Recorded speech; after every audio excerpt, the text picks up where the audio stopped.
మనతో పాటు ఉన్నారు కాంగ్రెస్ పార్టీ నాయకురాలు వరలక్ష్మి గారు ఉన్నారు. ఒకసారి మాట్లాడదాం. నమస్తే మేడం. నమస్తే. మేడం, పార్లమెంట్ లో అమిత్ షా చేసినటువంటి వాక్యాల్ని ఎట్లా చూస్తున్నారు? ఈ రోజు మీ ప్రధాన డిమాండ్స్ ఏంటి? ఏం చెప్తారు? ఖచ్చితంగా అమిత్ షా గారు రాజీనామా చేయాలి. పార్టీకి కాదు, పదవి కూడా రాజీనామా చేయాలి. తను అనర్హుడు అని నేను అంటున్నా. దేశం లోపల పరిపాలించడానికి అమిత్ షా అనర్హుడు అని చెప్తున్నా. 10 సంవత్సరాల అధికారం దక్కినాక కూడా ఈ రోజు అంబేద్కర్ గురించి, రాజ్యాంగం గురించి తెలియదా? చదవలేదా? చదువుకోలేదా? ఈ రోజు నువ్వు ఎట్లా ప్రమాణం చేసినావు? ఏమని ప్రమాణం చేసినావు? నువ్వు పదవి పొందినప్పుడు నువ్వేమని ప్రమాణం చేసినావు?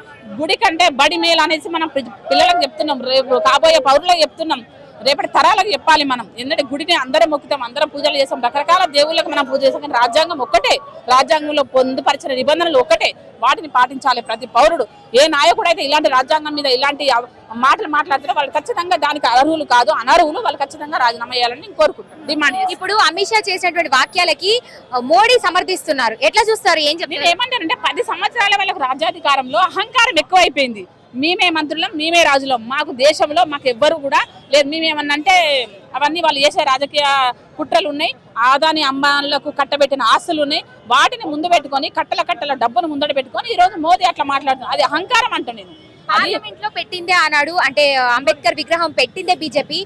ఈ రోజు ఏదైతే మీరు కాంగ్రెస్ పార్టీ ఫోటోలు పట్టుకొని, అంబేద్కర్ ఫోటోలు పట్టుకొని నిరసనకు దిగారు, ఆనాడు అంబేద్కర్ ని అవమానించింది కాంగ్రెస్ పార్టీ కాదా అంటూ కూడా మాట్లాడుతున్నారు. ఏం చెప్తారు? ఫస్ట్ నుంచి మన స్వాతంత్రం వచ్చిన కాడ నుంచి అంబేద్కర్ గాని, రాజ్యాంగాన్ని గాని పెద్దపీట వేసిందే కాంగ్రెస్ పార్టీ, అప్పుడున్న నాయకులు. ఇప్పుడు వీళ్ళు అంబేద్కర్ ని పెట్టినమని అంటున్నారు. మరి అంబేద్కర్ ని పెట్టినప్పుడు మీకు సిగ్గు లేదా? మీరు ఎట్లా మాట్లాడుతున్నారు రాజ్యాంగం గురించి? అంత మంచి రాజ్యాంగాన్ని మనకు అందించి రేపటి తరాలకు ఒక భవిష్యత్తును చూపించిన ఆ రాజ్యాంగాన్ని మీరు ఎట్లా తూలనాడుతున్నారు, ఎట్లా మాట్లాడుతున్నారు? నేను ఒకటే అంటున్నా, వీళ్లకు రాజ్యం 10 సంవత్సరాల అధికారమే బాగా బలపెక్కిన మాటలని నేను అంటున్నా.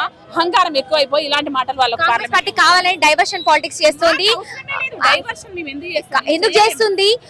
అమిత్ షా మాట్లాడినటువంటి మాటలు తీసుకొని డైవర్షన్ పాలిటిక్స్ చేస్తుంది అంటూ కూడా మాట్లాడుతున్నారు. మా ఇక్కడ ఉన్న రాష్ట్ర ప్రభుత్వానికి మాకు డైవర్షన్ పాలిటిక్స్ అవసరం లేదు. బీఆర్ఎస్ చేస్తుంది, బీజేపీ చేస్తుంది. బీజేపీ ఏమో డైవర్షన్, హిందూ మతముని దేవుళ్ళ గుళ్ళు చూపించి ప్రజలను మోసం చేస్తున్నారు. బీఆర్ఎస్ ఏమో అప్పుడు అన్ని దోసుకొని తెలంగాణ సెంటిమెంట్ తోటి అప్పుడు బీఆర్ఎస్ మోసం చేసింది, మళ్ళీ బీజేపీ మోసం చేసింది. మా కాంగ్రెస్ పార్టీకి ఏ రోజు కూడా డైవర్షన్. కాంగ్రెస్ పార్టీ ప్రాణ త్యాగాలు చేసిన పార్టీ. సోనియా, మా రాజీవ్ గాంధీ కానీ, ఇందిరాగాంధీ కానీ ప్రాణత్యాగం చేసిన పార్టీ నుంచి పుట్టిన మీ బిడ్డలము.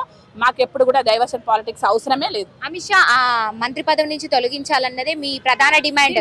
మరి ఆయన అంటే పార్లమెంట్ నుంచి తప్పుకునే అవకాశం ఎంతవరకు ఉందంటారు? రాజీనామా చేసి తీరుతారా? నాకు రాజ్యాంగం మీద, అంబేద్కర్ మీద అభిమానం లేనప్పుడు తన అనర్హుడు కదా. ఇంకేం చేశాడు? ఉండి పార్లమెంట్ ఏం చేస్తాడు, అసెంబ్లీ ఏం చేస్తాడు? ఖచ్చితంగా తను రాజీనామా వేయాలి. తన దేశ ప్రజలకు ఏం చేసేది లేదు కాబట్టి ఖచ్చితంగా అమిత్ షా గారు రాజీనామా చేసి. ఇది ఇలా ఎన్ని రోజులు కొనసాగుతుంది అంటారు?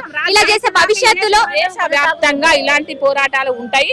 అమిత్ షాకు, మోదీకి బుద్ధి చెప్పేది వరకు ప్రతి పౌరుడు ముందుకు వచ్చి ఈ పోరాటాన్ని సాగిస్తాడు. భవిష్యత్తులో ఎలా ఉండబోతుంది అంటే ఇప్పుడు మీరు ఏది చేస్తున్నారో మరి ఇది ఏ విధంగా ఉండబోతుంది భవిష్యత్తులో? రాజ్యాంగానికి విలువయ్యని ఎవరైతే నాయకుడు ఉన్నాడో, ఈ రోజు అమిత్ షా మాట్లాడిన మాటలు కావచ్చు, మోదీ ఎవరైనా కూడా అనర్హులు. దేశానికి వాళ్ళు పనిచేయడానికి పనికిరాదు, ప్రజల పక్షాన ఉండడానికి పనికిరాదు. వాళ్ళు ఖచ్చితంగా రాజీనామా చేయాల్సిందే.